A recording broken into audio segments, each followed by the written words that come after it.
On problem 1, we are simplifying using our properties of exponents, and I see several factors that have a negative exponent, so I'm going to move them. That 3 is going to stay because right now its exponent is a 1. Anything with a positive exponent stays put. So the 3 is going to stay put, and so is m to the 4th. But these other 3 factors need to get switched around in the fraction. So I'll go ahead and bring this n to the negative second up, and that's going to become n to the positive second. And then these 2 factors are going to come down. So m to the second and n to the first. When you change their location, remember you change the sign. So now I see one n in the denominator. It will cancel one of these in the top. So this n is going to cancel one of those. So you have one n left over in the numerator. So in the numerator, we are just left with 3n. And then in the denominator, we're multiplying like bases. So we will add our exponents and get m to the 6th. Number 2 is kind of similar. I see a couple of negative exponents. I might actually go ahead and combine the like bases in the denominator first, though, because we got a lot going on down here. So x to the 3rd, y to the 4th up top. I'll just leave that right now. I'll go ahead and multiply the 3's together, which would give me 9. And then when I multiply the x's together, I get x to the negative 8th, and then just a y. So now I will move the negative exponent so that x to the negative 8th, in fact, I'll just do it here. So that next to the negative 8th is going to come up as x to the 8th. So that is no longer there. And now we can simplify. In the numerator, we're going to have x to the 11th when we add those exponents. So x to the 11th. And then this y in the denominator will cancel one of these y's. So you would get y to the 3rd top in the numerator. And then all you have left in the denominator is the 9. Number 3 is a little more involved, but one thing that I absolutely love about it is this factor. Because anytime you have something raised to a 0 power, that whole thing equals 1. So you can just cross it out. And then in the numerator, I will go ahead and distribute this negative 4. You don't have to take that approach, but I do want to make sure that you remember that if you do raise a power to a power, this negative 4 gets distributed to every single factor. So we get 2 to the negative 4th, and then we get u to the positive 4th power, because remember you're multiplying your exponents. So that 2 had a positive 1. 1 times negative 4 is negative 4. And then the u had a negative 1 exponent, so negative times negative is the positive 4. And then v to the negative 16th is what we would have in the numerator, and just a v in the denominator. Okay, now I see a couple of negative exponents, so I'm going to change their location. I'm going to move them to the denominator. So we have 2 to the 4th in the denominator now. We've got the v that was there originally, and then these 16 v's are going to go to the denominator. And the only thing in the numerator is u to the 4th. And so for our final answer, we'll still have u to the 4th in the numerator. And then in the denominator, 2 to the 4th is 16. And then v to the 17th is the denominator. Question 4, as soon as I see this, I'm happy because I can just mark it out. And then I'm going to clean up inside these parentheses because I don't want to distribute that 4 to everything yet, because that would be a lot. So what else can I simplify? I can go ahead and cancel these 2's right here because you're dividing them. So 2 divided by 2 is 1. You can cancel those out. Let's see. I'll go ahead and combine these variables down here. So in the denominator, we've got 4 x's and 5 y's. So I'm just adding those exponents on the respective variable. And then we have x to the negative second left in the numerator. All that is being raised to the fourth. So I could go ahead and move this down. I thought about it, but I'll just leave it like this and go ahead and raise everything to the fourth and then simplify at the end. So in the numerator, I'm gonna have x to the negative 8th. In the denominator, I would have x to the 16th, y to the 20th. And then all you have to do now is move these x's to the denominator. And so just to save some space, all right, this guy is going down here as x to the 8th. Now be careful, because if everything moves out of the numerator, you still have a numerator. It just becomes 1. And so 1 is our numerator because all of this stuff is in the denominator. And then we have 24 x's, so x to the 24th and y to the 20th. On these, we've got radicals that need to be reduced, and so you can't type this in on your calculator because I don't want the decimal. I want the exact answer. So these are the ones where you have to think of a perfect square that divides 288. So if you think about your perfect squares list, and hopefully by now you could write those out if you needed to. If you forget your perfect squares, it's okay. You can just use your calculator and, you know, put in 2 squared, 3 squared, 4 squared. You know, that's how you generate that list. Same thing with cubes, you know, 2 cubed, 3 cubed, 4 cubed. So you don't have to necessarily memorize these, but that's how you do it on the calculator if you're trying to generate the list. So if I think about 288, actually on this list, I would have to go all the way out here because 144 divides this evenly. So 144 times 2. Now say you didn't think about 144. Say you tried, I don't know, 4. It's kind of very small, but so say you tried 4 and you're like, hey, that is a factor. That works.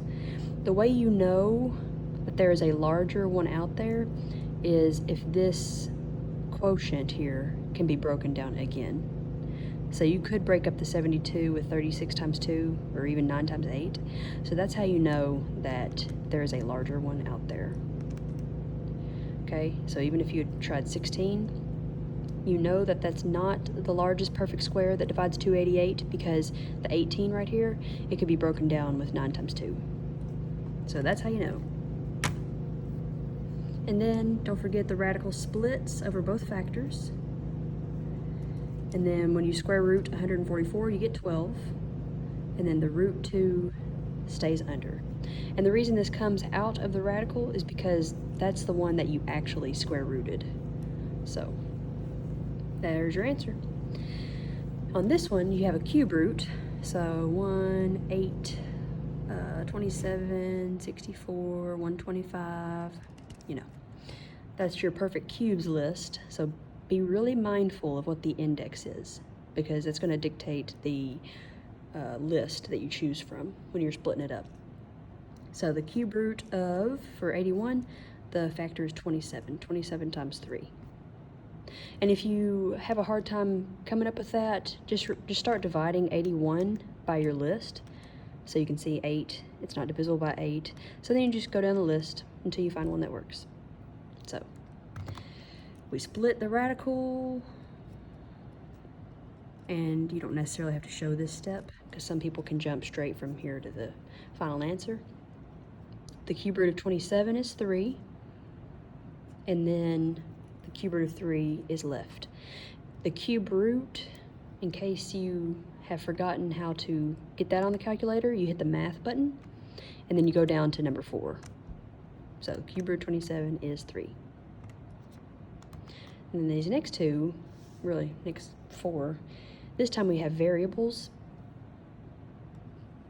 and they leave this little reminder that you will need absolute value bars on some of these. And don't forget, you use the absolute value whenever you have an even index. So as soon as I see these two problems, I'm thinking, okay, on number 8, I don't have to worry about absolute value bars. I only have to worry about them on number 7. And so I'm going to split this down. So 175, if you break that up with a perfect square, it would be divisible by 25. 25 times 7. And you don't have to break up the x squared because when you are square rooting a variable, we need for this exponent to be divisible by the index, and it already is. Like that. Okay, and then we'll just take out our perfect squares. So when we square root 25, that turns into a 5. So I'm done with that one. You can't square root that 7. It's going to end up staying under the radical, but you can square root this. So that comes out of the radical as x to the first, and it needs absolute value bars around it. So if a variable comes out of a radical, put absolute value bars around it. Oh, well, I should say an even radical, sorry. All right, so done with that. And then 7 is the only thing left under the radical. Okay, similarly over here, we got to split this, and it is a cube root. So that would be 8 times 2 for 16. And this time we do have to do something with this x to the 7th, because if I try to divide 7 by 3, I don't get a whole number. And so let's split x to the 7th into x to the 6th times x, because now we can divide this by 3. And now we just take out our perfect cubes. The cube root of 8 is 2. Done with that one. You can't cube root the 2, that'll end up staying under the radical. When you cube root x to the 6th, we have x squared. And again, we do not need absolute value bars because it's a cube root. That's an odd number. And then the other pieces, the other factors 2 and x, they just stay under the radical. Number 9 is the same, it's just we have more variables this time. So first we will break up the 245. And 245 is divisible by 49. 49 times 5. M to the 4th is fine because we can divide 4 by our index, and it's a plain square root, so our index is 2. The 3 is bad. You can't divide 3 by 2, so we'll break up p to the 3rd by p squared times p. And then the q squared is fine. Now in this one, it has an even root, so you have to worry about absolute value bars. So the 49, when you square root it, that becomes a 7. Done with that. M to the 4th would come out as m squared. Done with that. P comes out from p squared, and a q comes out from that. And then we'll just put absolute value bars around that whole thing. And I will say this, since this m right here is raised to an even power, you don't technically need an absolute value bar around it, because anytime you square a number, it's still going to be positive. So that one is not, it doesn't technically need absolute value bars. It would still be correct if you just put them around the p and q. Those do need it because, say p was a negative value, it would keep this whole thing negative, so you would need the absolute value bars around it, or q. All right, and then the 5p stays under the radical. On 10, we've got a cube root. Okay, so we'll break up the 250 with 125, 125 times 2. P to the 7th, we need to break that up with p to the 6th times p. Q to the 5th, q to the 3rd times q squared, and then r squared on the end.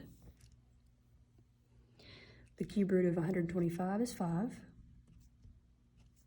The cube root of p to the 6th is p squared. Cube root of q cubed is q. And then everything else stays under. Everything else is too small to be cube rooted. So 2pq squared r squared would be your answer. When you're adding radicals like these three, then you have to have the same index, which that's not a problem. All these are, the same. But you also have to have the same radicand. So they have to be the same underneath, like number 11. And what you do is you treat them kind of like variables. You look at the coefficients in front. So since these are blank, they would be ones in front. And you just add those together. So 1 plus 1 is 2, and then the radical part stays the same. So on these, we can't add them yet because they have different radicands. So we need to break up this one. So I'm going to split the negative 24 with negative 8 and 3. And the reason I put the negative with the 8 is because it's the perfect cube. And it's fine to cube root a negative number. So the cube root of negative 8 is negative 2. And the 3 stays under like that. So now we're good because now both of our radicals are going to have a 3 as their radicand. So if I have the cube root of 3 minus 2 cube root of 3, that equals negative 1 cube root of 3. And you don't need the 1 there. You could just leave it as negative cube root of 3. And then the last one, this one we're going to have to split both of them. 20 is divisible by 4. So this becomes 4 times 5. With the 45, that becomes 9 times 5.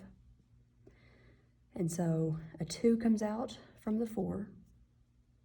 2 root 5 plus, when you square root the 9, a 3 comes out. And then when we add these coefficients, we get 5 root 5 as our answer. On 14, they want us to write each expression in exponential form. And so exponential form, it's the same thing as a rational exponent. So if you see this,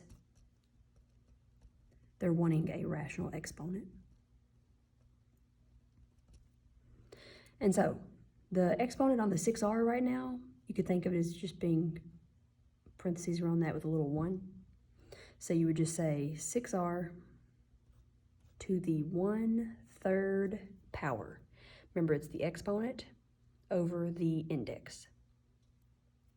So on 15, we're just doing the reverse. On this one, they want it in radical form. So if you see radical form, make sure your answer has a radical in it. So radical, the bottom number is the index, and then the numerator is the power. So 2p cubed. You could also write it as the 4th root of 2p, that whole thing, cubed, either one. And then number 16, they want you to reduce the index. All you have to do on that is look at the exponent and look at the index. And you just try to think of a common factor between them, which would be 3. And so when I divide 15 by 3, I get 5. Whenever I divide 6 by 3, I get 2. On 17, they want us to write it as a single radical. So right now we've got 2 radicals. And all you have to do on that is look at the 2 indices. So this one is a 4, this one is a 2, and you just multiply them together. So this is the same thing as the 8th root of x plus 1. 18 and 19, they want us to rationalize.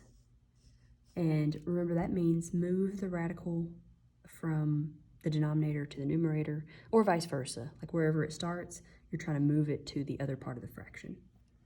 And so I told you all, go ahead and rewrite the denominator as a to the 2/3. Write it with a rational exponent. Then you're going to multiply by something. So you need to multiply by something to get rid of that exponent. And so we need to figure out what we need to add to 2/3 to give us 1. So that would be 1/3. Like that. So a to the 2/3 times a to the 1/3 would be a to the 1st power, because that would add to 3/3, which is just 1. In the numerator, we've got the 5, and then the 1/3 is only on that a. So I'm going to rewrite that in radical form like that. On this one, it's different because this time we have a binomial in the denominator. So on this one, you have to multiply by its conjugate, which that's where you basically take this exact same expression, except you change that middle sign. And those products will work out really nicely, and you'll end up with an integer in the denominator. So in the numerator, when you distribute the 5, 5 times 4 is 20. 5 times root 5 is 5 root 5. Because there's like a 1 right here, so you're just doing 5 times 1, basically. In the denominator, first you distribute the 4 through. So 4 times 4 is 16. 4 times root 5 is 4 root 5. Then I distribute the negative root 5 through. When I multiply negative root 5 times 4, I get negative 4 root 5. And then negative root 5 times root 5 is minus 5. And if, say you were having a little brain fart and you couldn't remember what that product is, you can always type it in on your calculator. So negative root 5 times root 5. Negative 5. And so these middle terms cancel. And so in the denominator, you are just left with 11. And actually, while I even said that about the calculator, you could even put in this whole denominator's product. So 4 minus root 5, times 4 plus root 5. And you get 11. So that's even faster. And then I'll just rewrite the numerator up top. I kind of wish there had been a common factor here, so always make sure that you're looking at these coefficients in the denominator and making sure that there's nothing that can be divided out. All right, number 20, they want us to simplify and write our answer in radical form. So make sure you're paying attention to those directions. So when you're multiplying these out, first multiply the 4 and the 2. That's just 8. And then we are multiplying like bases. So we're going to add those exponents. It's going to be 3/4. If you struggle with fractions, what you can do is you can just add those on the calculator. So 1/4 plus 1/2, 3/4. If you don't have that little shortcut on the calculator, you can just type it in as a fraction. So, as a division problem. Gracious.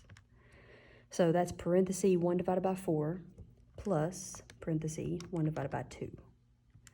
And then you'll get, it'll turn it into a decimal, but you just hit the math button and enter twice, and you get 3/4 that way. But we're not done because they want it in radical form. And so the 8, its exponent right now is a 1, so it does not go in the radical. The only thing that goes under the radical is p. And then it's your exponent over your index. So the 4 goes here, and the 3 goes here. Next, they want us to name each polynomial by degree and the number of terms. And this is not in standard form, so I'm going to write that in standard form first.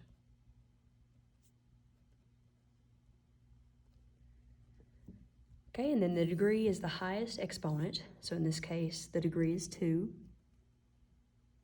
Not that you have to state the degree, they just want you to name the polynomial based on it. And then the number of terms, this has 3 terms. So the final answer for this, since it is a second degree polynomial, that means that it is called a quadratic. Since it has 3 terms, it is a trinomial. So it's a quadratic trinomial. For this one, the degree is 1. So the degree is 1, and then the number of terms, it has 2 terms. So if you have a degree of 1, that is a linear binomial because of the 2 terms. Make sure you glance over that because like these are just two examples on the review, but on the test or on the quiz, it could be, you know, a cubic polynomial. It could be a monomial, like a sixth degree monomial. Just make sure you're familiar with all those. All right, 23, they want us to simplify by finding the difference. So remember, this negative gets distributed to all terms. 5n plus 6 minus 5n squared plus 7 minus 7n. Combining like terms, we get negative 5n squared, and it helps me to just mark them out as I go. And then these n terms are like terms, so minus 2n. And then 6 plus 7 is 13. When you're finding the sum, really you can just ignore these parentheses and just combine like terms, because technically all you're doing is distributing a positive 1 through, but that's not going to change any of these terms. So the first, we'll start with the x to the 4th term to put our final answer in standard form. So 3 minus 4 is negative 1, negative x to the 4th. Then we've got 2x cubed. And then 3 plus 6 is 9. There you go. And then the last two, we've got a couple products. 25, you have two binomials being multiplied together. So that's just your typical FOIL method, if that's how you learned it. Really, all you do with this is distribute the first term to both of these, and then distribute the second term to both of those. And I did notice some people like the box method, which if you use this, that's perfectly fine. So n minus 4, 8n minus 7. You could totally do it like this. And so what you do is you multiply across the rows and columns. So when I multiply 8n times n, I get 8n squared. Negative 7 times n is negative 7n. 8n times negative 4 is negative 32n, and then negative 4 times negative 7 is 28. And then what's nice about this method is along the diagonal are your like terms. And so that becomes 8n squared minus 39n plus 28. And if you don't like this method, then you could just, distribute. So 8n squared minus 7n, and then distribute the negative 4, negative 32n plus 28, and then combine like terms, and you get that. This one, it may actually be kind of nice to do the box method, or you could line it up like I showed you in the video, because there's gonna be a lot of terms. So I'll show you how I usually do it by just lining up the like terms. So first I'll distribute the v squared through. So that would give me 5v to the 4th minus 3v cubed plus 6v squared. Then we'll distribute this through all three of these. So when I multiply negative 5v times 5v squared, that's negative 25v cubed. So I put it under this one because I want them with the same degree to line up. Then I'll multiply it by negative 3v, so that would be positive 15v squared. And then negative 5v times 6 is negative 30v. Then I'll distribute the negative 3 through, so negative 15v squared. So I multiplied negative 3 times this, and then plus 9v, and then minus 18.